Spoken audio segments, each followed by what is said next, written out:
우리가 물건을 하나 만들어도 만드는 목적이 있지 않습니까? 하나님께서 시공과 공간과 그리고 물질로 구성된 이 세상을 만드실 때, 그리고 사람까지 만드실 때는 하나님의 목적이 있습니다. 그 중에 가장 중요한 목적은 사람하고 같이 이 세상에 사는 것입니다. 함께 살기 위해서 가장 중요한 조건은 서로를 믿을 수 있어야 합니다. 믿음은 그래서 중요한 하나님의 덕목이 되는 것입니다. 여러분, 하나님은 사람들에게 말씀을 하십니다. 다른 모든 종교적 우상들은 말을 못하는데 여호와 하나님은 말씀을 하시는 겁니다. 그러니까 놀라는 거예요. 야, 이거 진짜다. 믿을 수밖에 없도록, 믿어지도록 만들어 놓으십니다. 그리고 저 믿습니다. 하나님이 말씀하신 거, 하나님이 하신 것 하시겠다는 거 제가 믿어요, 받아들여요. 그러면 그 사람은 하나님 자녀가 되고 하늘나라 생명책, 하나님의 가족 명부에, 호적에 그 이름이 올라갑니다. 이것을 우리는 거듭났다, 중생했다라고 말하게 되는 것입니다. 이런 것들이 은혜로 주어진 겁니다. 내가 뭘 연구하고 노력하고 해서 된 게 아니라 그냥 나에게 일어나는 일이 내가 이런 반응을 보이는 은혜의 어떤 사건으로 나에게 다가오게 된 것입니다. 그래서 하나님께서는 이렇게 하나님 하신 일을, 하실 일을 믿습니다 하고 받아들이는 믿음을 보시고, 그래, 너 어렵다고 해줄게, 내 가족 되자, 그 사람을 일생토록 책임져 주십니다. 천국까지 책임져 주십니다. 이걸 가장 대표적으로 보여주는 한 예를 들어라 그러면 본문에 나오는 아브라함이라는 사람입니다. 하나님께서 아브라함 보고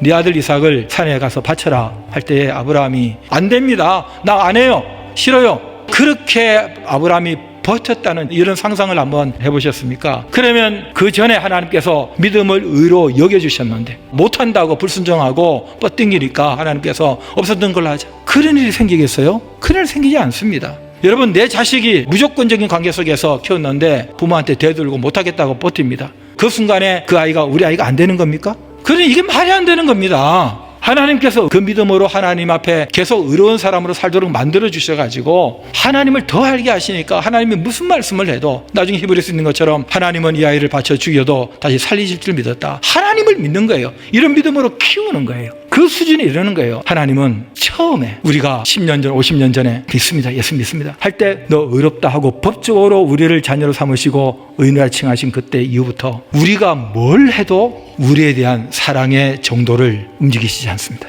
사랑하시기로 작정하신 것입니다. 하나님이 결정하신 것입니다.